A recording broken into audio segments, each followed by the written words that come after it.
amigos, yo soy Mel, soy una neurocientífica uruguaya que está en Alemania haciendo un doctorado y a la par tengo este canal de YouTube donde entrevisto investigadores por el mundo. Y hoy tenemos una invitada muy especial, su nombre es Melita Meneghel, ella es bióloga, ahora está jubilada pero fue docente e investigadora en la Facultad de Ciencias de la Universidad de la República.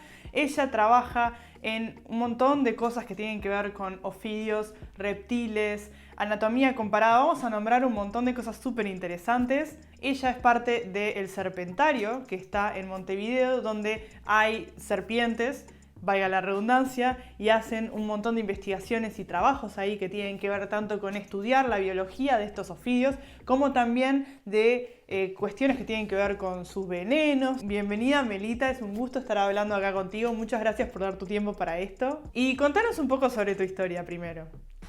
Bueno, mi nombre es Melita Meneghel, estudié biología en Montevideo, en la Facultad de Humanidades y Ciencias, de hecho se llamaba así en aquel momento, y estaba en la Ciudad Vieja, en un edificio que había sido el primer hotel de Montevideo, y luego fue el primer edificio de la Universidad de Montevideo, y luego la primera Facultad de Ingeniería. Bueno, en realidad yo comencé en medicina, simplemente porque no sabía que existía la carrera en biología, aunque les parezca mentira. Yo llegué hasta anatomía en medicina, que era lo que estaba esperando, porque en realidad a mí toda la vida me gustaron los bichos, todos los bichos, grandes, chicos, medianos, no importa, vertebrados, invertebrados, no importa. Eh, Incluso mi padre me dio muchísima manija con eso. Desde muy chica yo colectaba animales, colectaba tarántulas, colectaba escorpiones, además bichos peligrosos en general. Y los tenía escondidos en el cajón de mis juguetes, por ejemplo, una cajita con una avispa adentro, y le ponía de comer, cosas así. Desde muy chica mi madre se asustaba, pero bueno. En determinado momento, estando en anatomía, que yo dije, bueno, pero yo no sirvo para estar atendiendo gente. Lo que me gustaría, bueno, me encanta la anatomía, podría ser cirugía. Y hubo unas irregularidades espantosas en el curso. Sinceramente ahí me terminó cansando la onda que había. No me servía tampoco, había elegido medicina porque no me servía veterinaria estar curando perritos y gatitos, que no es que no me gusten, pero yo quería bichos salvajes. Y cuando me enteré que en biología se podía, no, o sea, a la larga también curarlos, o sea, podés aprender, tenés la base, podés aprender bastante de enfermedades de animales y con libros especializados yo lo llegué a hacer. Y bueno, y al final empecé biología. Enseguida me fui a hablar con gente de vertebrados, sobre todo con Federico Achával, porque me interesaban los reptiles justamente. Y bueno, empecé a trabajar honoraria con él y después de recibida, al año siguiente, entré como grado 1 a trabajar también en reptiles. Y bueno, y seguí con eso. Y además, bueno, después con el tiempo empecé a hacer anatomía comparada también y bueno, terminé dando clases de anatomía comparada de los vertebrados y de vertebrados. Actualmente estoy jubilada, fueron 40 años dando clases en facultad e investigando. En el medio de todo eso, de hecho, en el año 92 comencé el Serpentario, y el Serpentario es un lugar donde se tienen víboras venenosas para estudios de su biología, que hicimos varios, recogimos montones de material y yo sigo recogiendo montones de material. Hay un curso especializado para entrenar gente en el manejo, no solo de reptiles, sino de bichos realmente peligrosos. Y la excusa, digamos, para poner Serpentario era el poder conseguir el veneno para hacer el suero. Y se hizo suero en Uruguay durante mucho tiempo. Y bueno, y eso a su vez me ligo con la Comisión Asesora de Ofidismo del Ministerio de Salud Pública, estoy con ellos desde que se fundó en el 85, y es un poco también aportar al control, al buen manejo de cómo es la prevención y el manejo del accidente ofídico, ¿no? Incluso tener que dar charlas en el interior para personas o gente de pueblos que están siendo, digamos, acosados por víboras. Entonces después vos si estás en el campo y hay un animal de determinado tamaño, vos podés saber si estás en riesgo y tenés que recular o si no estás en riesgo, por ejemplo. Simplemente porque sabemos de cómo son los animales, cómo puedes evitar un accidente, y pila de cosas que están relacionadas a la parte bicho, ¿entendés? O sea, en el accidente tenés un humano y un bicho. Y nosotros asesorábamos siempre en base al bicho. ¿Qué tipo de ambiente le interesa? Por ejemplo, si levantás una piedra y encontrás una víbora, va a ser una yara, no una altucera, por ejemplo.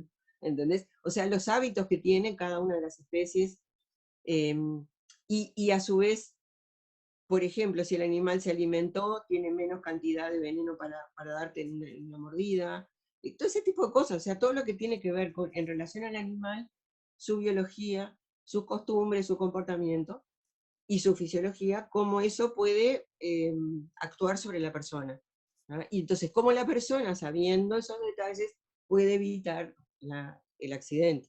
Evitar que se te metan, si vivís en el medio del campo, y en la zona hay víboras, ¿cómo puedes evitar que se te metan para dentro del rancho, por ejemplo?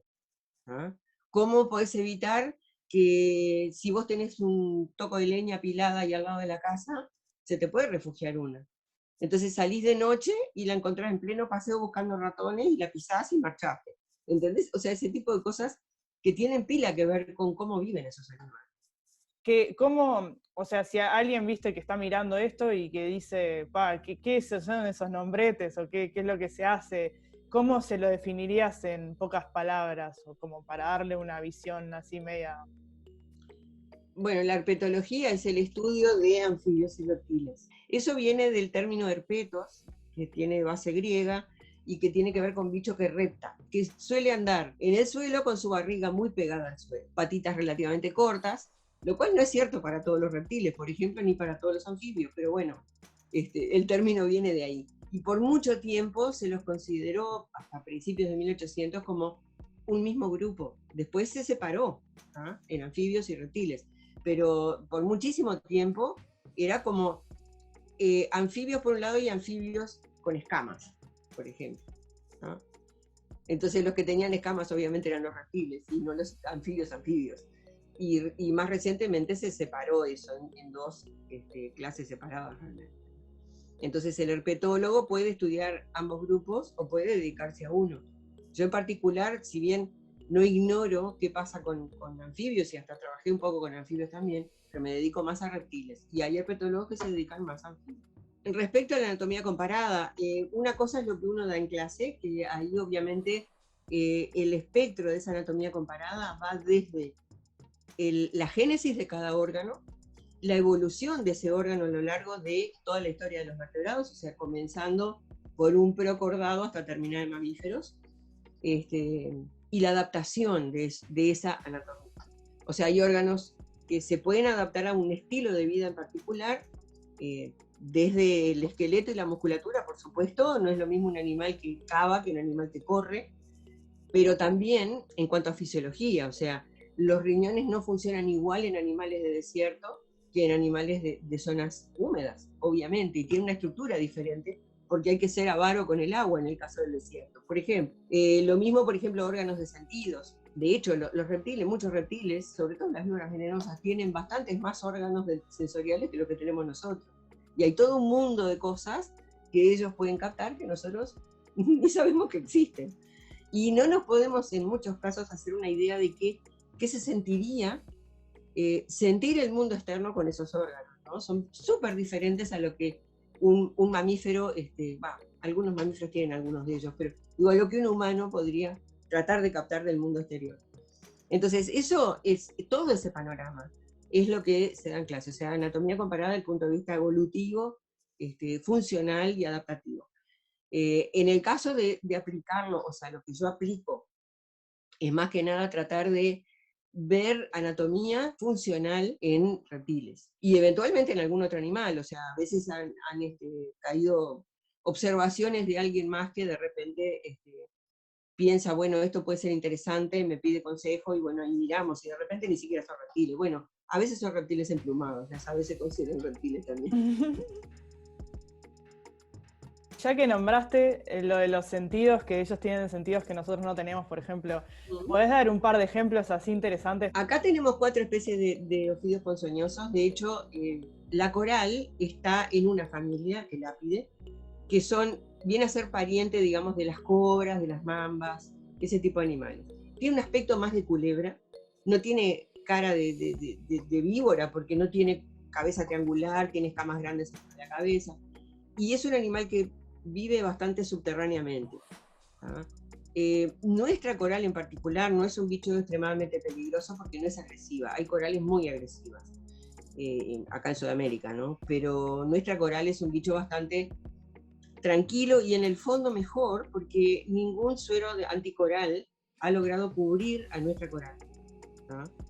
O sea, se han hecho estudios en Butantán bueno, y esa es otra área que yo también he estado explorando y he ayudado a algunos alumnos a que la desarrollen, la composición de los venenos, ¿no? Incluso venenos de culebras, que hay culebras que pueden tener venenos con los mismos componentes que las venenosas, solo que en cantidades menores, y en algunos casos pueden no causar daño grande, pero en otros casos sí. La coral tiene un veneno muy peligroso, pero por suerte nuestra coral no es agresiva. Ahora, las otras tres, la cascabel, la crucera y la yarará, esas son vipéridos, y vipéridos crotalinos, o sea, son animales que tienen entre la narina y el ojo, tienen una especie de depresión, que es la foseta loreal, que es un órgano para captar calor, imágenes de calor, de hecho, y tiene una a cada lado de la cara, o sea que le da la misma profundidad de campo que puede dar la vista, teniendo los ojos colocados adelante, digo, como en nuestro caso, el caso de una lechuza o de un gato que tiene los ojos bien para adelante y puede ver un campo con un grado bastante grande superpuesto. ¿Ah? En el caso de las fosetas loreales, la precisión es impresionante. Y en el cerebro del animal, en el tectum, se junta la imagen, o sea, para que el animal la procese a la vez, la imagen de luz y la imagen de calor. Y se superponen. Ya se han encontrado incluso cuáles son las capas que pueden hacer que el animal finalmente tenga una especie de resumen de qué fue lo que vio entre la foseta y los ojos. Y por eso pueden cazar incluso en plena noche, en plena oscuridad. Yo he hecho experimentos en un cuarto súper oscuro, o sea, de verdad no entraba nada de luz, y presentarle una presa a un animal de estos, y en determinado momento sentís el chillido del animal que fue mordido, o sea que a la primera no es que tiró botes para cualquier lado, no, cuando tiró el bote acertó a la presa, y cuando prendés la luz está seco, ya se murió, ya está, fue súper efectivo. O sea, te miden el calor que se proyecta para afuera del cuerpo. Ese es un sensorio. Después tienen otro sensorio que muchos mamíferos lo tienen también. Por ejemplo, es la razón por la que los perros tienen, que se dice, tan buen olfato. En realidad es olfato y vomero olfato. El vomero olfato está inervado por un nervio accesorio, el nervio olfativo, y está alojado en el área que viene a ser el piso de la cavidad nasal o el techo de la boca. O sea, en ese espesor de hueso, ahí está alojado. Puede tener acceso a la boca, por ejemplo, en el caso de los gatos, tiene acceso a la boca y a la nariz, pero básicamente a la boca. En una pila de animales tiene acceso directamente por la nariz solo. Y en el caso de los ofidios, ese órgano en particular son los animales que lo tienen más desarrollado, ¿no? Muchísimo más que cualquier mamífero, muchísimo más que cualquier otro reptil incluso. Y funciona en conjunción con la lengua bífida. La lengua bífida no es una lengua, en muchas lagartijas, por ejemplo, hay un sentido del gusto, ¿sí? Tienen papilas gustativas, incluso algunas que tengan lengua bífida. Pero en el caso de los ofidios, eso del gusto no existe. Lo que sí existe es una lengua súper finita que levanta moléculas que pueden estar en el aire o en el sustrato. Y las lleva hasta ese órgano, mete las puntitas dentro de las cavidades de ambos órganos, en el techo de la boca, y ahí puede censar. Y tiene una precisión impresionante, ¿ah? De la misma manera como las fosetas loreales. O sea, en el caso de los viperios están como reforzados. No es como cualquier culebra que tiene el vomero olfato y ya está, sino que además tienen la manera de ver imágenes de calor. Y hay boas y pitones que tienen también sensorios de calor, pero no son tan desarrollados como en el caso de los viperios. Esos son dos de los digamos, súper importantes sensorios extra que tienen, ¿no? Y hacen que su vida se base en ellos, de hecho. Se sabe que con unas poquititas moléculas el animal puede analizar de qué se trata. Y poquititas estoy hablando de menos de 10. ¿No? Y da para que, en algunos casos se ha censado que de repente con 2 o 3 moléculas ya le dio para saber de qué se trata. Si conoce, ¿no? O sea, por ejemplo, está persiguiendo una presa, y obviamente hay determinada molécula que un ratón puede estar dejando en el aire o, porque de hecho nosotros también lo podríamos llegar a oler, en el aire o en el sustrato donde caminó, y con levantar unas poquititas moléculas ya sabe que está sobre el techo de una posible presa. Súper preciso. Sí. Lo mismo que el sensorio de calor, eso a muy poca distancia puede distinguir, o sea, en el caso de las boas y los pitones, a poca distancia pueden distinguir un grado de diferencia. En el caso de un ofidio vipérido, o sea, estas venenosas, tienen todavía más precisión y te pueden distinguir una décima de grado a 30 centímetros. O sea, es algo brutal. O sea, te das cuenta que podés dibujar la silueta de eso levemente más tibio, levemente más frío en el ambiente, ¿no? Qué interesante. Justamente se manejan con esos sensorios que son, no es que no tengan vista, por ejemplo, pero para nosotros los primates, la vista es el sensorio importante, el más importante. ¿Ah? Nos guiamos por la vista y no es que los otros no importen, pero la vista es el fundamental. En el caso de estos bichos, el bomero olfato es el fundamental y los que tienen fosetas, digamos, sería su segundo fundamental. O sea, viven en un mundo que tiene un aspecto bien diferente que el nuestro, ¿no? Ahí se ve perfecto también la importancia de estudiar anatomía comparada, ¿no? Porque todas estas Sí, funciones y cómo viven y un montón de cosas, tenés que volver a la anatomía, o como decías vos, por ejemplo, está la forma de la lengua, o dónde están situados los receptores, o por ejemplo, partes del cerebro que estén conectadas y que estén haciendo esa integración. Y sabiendo todo eso es como que te enseña pila, o sea, como que te da una ventaja para interpretar la conducta y el comportamiento de los animales y viceversa, claro. ¿no? Es súper útil. Pues yo, por ejemplo, no estudio ofidios, estudio humanos, pero de nuevo es lo mismo, porque si vos sabés las estructuras, por ejemplo, del cerebro humano y después las funciones, y entendés mucho mejor qué está pasando, y sobre todo para la medicina y las enfermedades también, ¿no? ¿Qué Claro, pasa pero cuando además falla hacerte una una parte? especie, poderte hacer una especie de mapa mental de tal estructura del cerebro, que tiene un nombre complicado que no sé qué, que actúa con no sé quién. ¿Dónde están? Y todos aquellos con los que actúa, ¿dónde están? ¿Cuál es el ramus que conecta esa cosa con esa otra estructura? ¿Cuál es la vía? Está interesante saber eso. Incluso las conexiones internas de las áreas del cerebro, ¿no? Sí, o mismo una aplicación muy clara es, por ejemplo, en la medicina, cuando a alguien le da un infarto cerebral, te das cuenta Exacto, por qué partes empiezan a fallar, y ahí puedes exacto. saber exactamente, sin abrir a la persona, dónde está el problema. Claro. Y Sí, para eso necesitas saber dónde estaba localizada sí.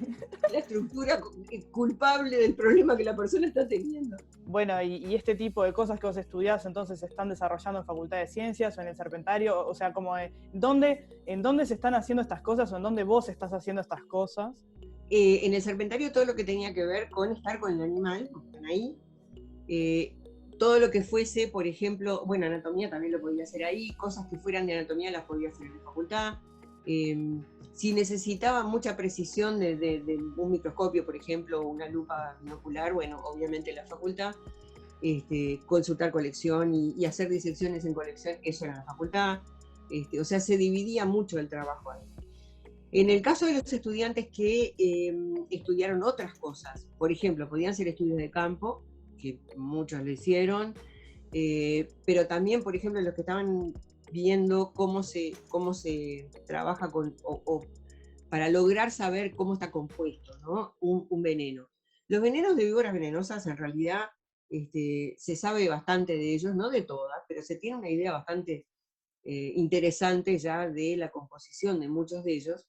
De hecho, en el Serpentario está en el Instituto de Higiene, por un convenio entre Facultad de Medicina y Facultad de Ciencias, y hay gente, de hecho, un bioquímico que cuando estaba en primero estuvo en un seminario conmigo, de introducción a la biología, y yo ahí a ese seminario le di composición química de venenos, y quedó tan enganchado que el resto de su vida lo trabajó eso, hasta hizo su doctorado que tenía que ver con eso, y está trabajando ahí. Y bueno, él, por ejemplo, ha estado viendo composición, por ejemplo, de veneno de crucera, y sigue trabajando en esas cosas. Entonces, por ejemplo, para hacer composición del veneno de la culebra, que puede tener incluso la persona accidentada, y ha pasado en nuestro país, se dan muy pocos accidentes porque es un animal que difícilmente te muerda, pero si te muerde, tiene un veneno potente y se necesita usar suero antiofídico. ¿Ah? O sea, obviamente los componentes en los venenos de culebra son los mismos que se pueden encontrar en un veneno de víbora, solo que están en cantidades ínfimas. Bueno, en esta culebra no son tan ínfimas y causa trastornos de coagulación, etc. Entonces, una estudiante, por ejemplo, quería saber sobre esa culebra. Ella en realidad empezó biología, pero estaba profundizando en biotecnología. Y se le ocurrió eso porque toda la vida le habían encantado los bichos, estuvo trabajando en el serpentario incluso, manejando animales y todo. Sin embargo, ella profundizaba en biotecnología. Y obviamente sabe mucho de molecular y podía eventualmente hacer un estudio de composición para su tesina final, o sea, para su pasantía. Y bueno, la hizo a medias, entre este bioquímico y yo la guiamos, y sí, sacó un resultado muy lindo. De hecho, como el animal es tan chiquititito, y había que ordeñarlo, y tuvo que aprender a ordeñarlo, se le enseñó primero con parejera. Que hay cosas curiosas, las parejeras nuestras, si te muerden, bueno, te puede arder un poquito, pero no pasa nada. Más al norte, tanto en Argentina como en Brasil, ha habido casos muy graves con parejera, y es la misma especie, todo igual, solo que la composición del veneno aparentemente es bastante más activa, y los casos pueden ser graves.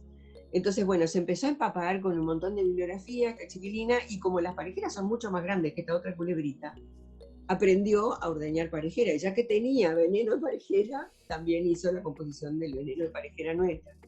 O sea, en realidad, por tratar de llegar a una culebrita que era complicada de ordeñar, de las cantidades de veneno, obviamente, como chica, que podés conseguir, y no podés empezar a ensayar sobre ese veneno que te cuesta tanto conseguir. ¿Ah? Más vale que agarres técnicas, la práctica de la técnica, con una cosa que es más accesible. Bueno, empezó con la parejera y después consiguió llegar a la chiquita. Y llama a todos pájaros de un tiro, o sea, composición de los dos venenos.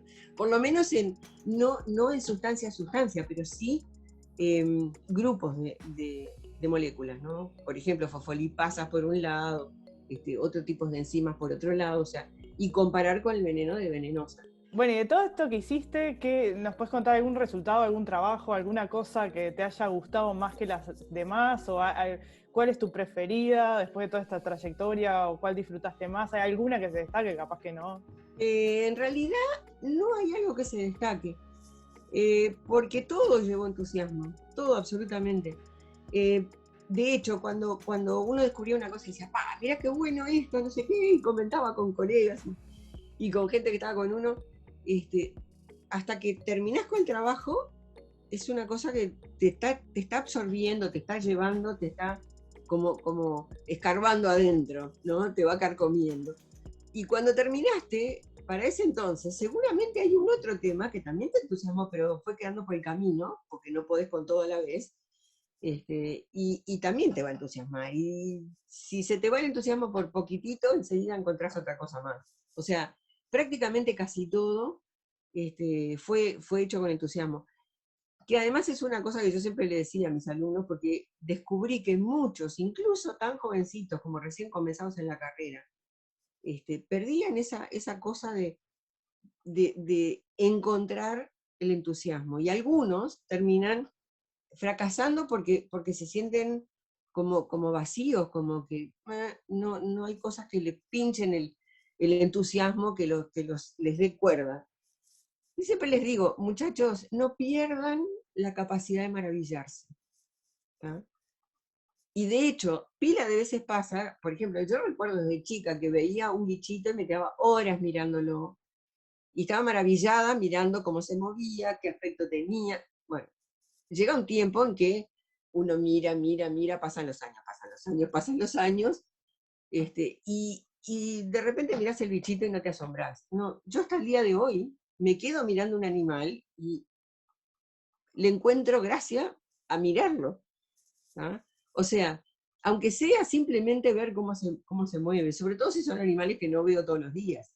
¿Ah? Esos animales que son raros, que ves muy de vez en cuando, o una actitud muy particular de un animal. Y en realidad eso es como que, quizá por haber también trabajado en comportamiento, yo me acuerdo que una de los 3 trabajos de pasaje de curso que tenías que hacer para recibirte en mi época, que tenían que ser investigaciones originales, uno de ellos fue de etología. Y justamente llevó horas y horas y horas y horas y horas de observar cómo los bichos hacen las cosas. Entonces aquello de quedarte observando y esperar a ver qué reacción tiene el animal, es como que te prende un foco y vos quedás deslumbrada mirando aquello y te llegás a maravillar, o sea, no solamente con animales, ¿no? Digo, la naturaleza ofrece muchísimas cosas para maravillarse todos los días. Y hay que tener esa capacidad. Si tenés esa capacidad, no se te va el entusiasmo, obviamente. ¿Qué consejos le darías, ¿no? A colegas jóvenes, a estudiantes que estén mirando? ¿Cómo encarar la carrera, ¿no? Y sobre todo para los que recién entran. Los que ya están en la facultad tuvieron y siguen teniendo sus últimos cursos por Zoom, que no es lo mismo que estar con el profesor. De hecho, yo me jubilé a final del año pasado y el año pasado yo lo sufrí dando clase. Estaba a cargo de 3 cursos y 2 de ellos los daba casi completamente yo. Y realmente yo la sufrí muchísimo porque no estoy con ellos, no puedo verles la carita de no entendí. ¿Ah? Y muchos no se animan a preguntar. En épocas de presencialidad, o sea, antes de la pandemia, los chiquilines trataban de ir, porque realmente si es una profundización, tú la elegiste. ¿Ah? Entonces, si la elegiste, estás interesado, entonces iban. Y tiene mucho que ver también con esa cuestión de interactuar. Ahora, en las clases por Zoom, asistía la mitad de la gente, como mucho. ¿Ah? Y además no participaban. Y además es un consejo que también les doy a todos. La única pregunta estúpida es aquella que no hiciste. Es tal cual, sí. Y sobre todo durante un curso. O sea, está para aprender. Ahora, los que recién entran, presten atención en las clases. Tómenselas a pecho, traten de verlas a todas las clases, asistan a las clases. Y otra cosa que a mí me mató, que de repente me lleguen, o sea, yo para esos cursos de profundización ponía que se pretendía que supiesen ciertas cosas previamente. ¿Ah? O sea, que hubieran cursado determinados cursos, pero que tuvieran conocimiento de algunos otros. Para que no me llegue, justamente, no me llegue gente que no tiene la base para entender el curso. Y pasaba igual. ¿Ah? Entonces, con gente así, yo trataba de directamente, no, si no tenés tal cosa, los cursos que eran obligatorios tenía que tener. Y eso por lo menos les da una base. Ahora, pila de veces pasa, de hecho a mi esposo le pasa que de repente se le quieren meter personas que apenas han cursado primero. ¿Ah? Lo que era primero en tu época. ¿Ah? Matemáticas, química y física y introducción a la biología. ¿Ah? Y con eso no alcanza, porque hay otro montón de cosas que tenés que tener de base.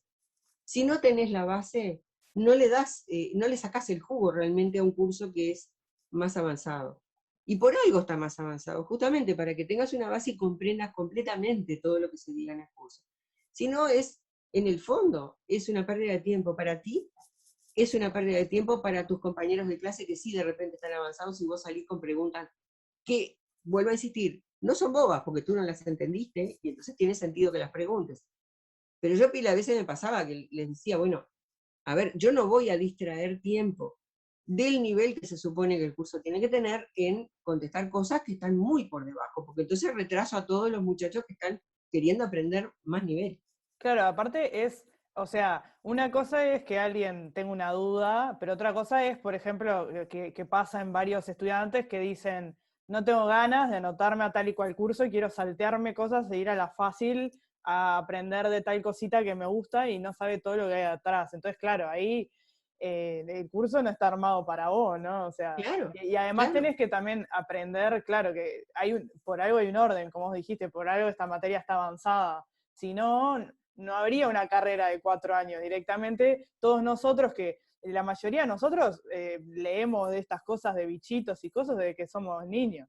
Y no precisaríamos ir a la universidad, no precisaríamos hacer nada, Exacto. porque es leer más o menos, mirá, esta serpiente tiene tal cabeza y ya está, y más nada, y ya está, y no precisás hacer 4 años de cursos. Pero obviamente por algo están, y por algo también está bueno también tener, que eso es algo que a mí me gusta recalcar también a los estudiantes nuevos, que por el cambio de plan, que está buena la flexibilidad y todo. Yo, por ejemplo, soy de biología humana, que tiene flexibilidad, pero yo empecé en biología, que tenía Claro. una estructura, y yo usé mucho esa estructura para planear mis cursos de biología humana. Está bueno que por esa flexibilidad no termines salteándote cosas y que no pienses que la estructura que estaba antes era en vano, que no tenía Claro. ninguna razón de ser, porque realmente, sí, cuando pasás la carrera te das cuenta que todo estaba en el orden que tenía que estar por algún motivo, y por más, viste, la gente también que separa micro, macro, que celular, que comportamiento, y todo tiene que ver, y todo va junto. Claro. Y de hecho, todo eso tiene una base. O sea, por ejemplo, ¿cómo vas a entender correctamente em, fisiología, ¿tá? Si no tenés una base buena de bioquímica y de biología celular, por ejemplo? Sí. ¿Tá?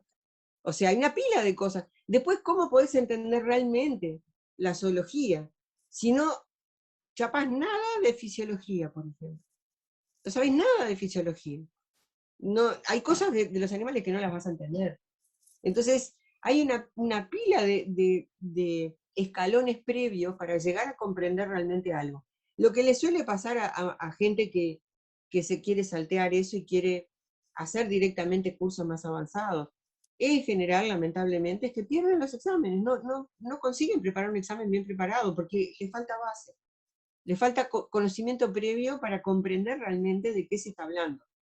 Y obviamente perdieron tiempo haciendo el curso cuando podrían haber estado aprovechando haciendo cursos que sí les servían como base para ese. Y después el esfuerzo de preparar un examen y perderlo, que es bastante, este, digamos, bastante golpeador en una persona, ¿no? O sea, te golpea perder el examen. Y no es agradable. Bueno, gastaste todo un tiempo y todo ese tiempo, más el tiempo que fue el curso, lo perdiste al santo botón, porque en realidad no tendrías que haberlo hecho nunca, ¿no?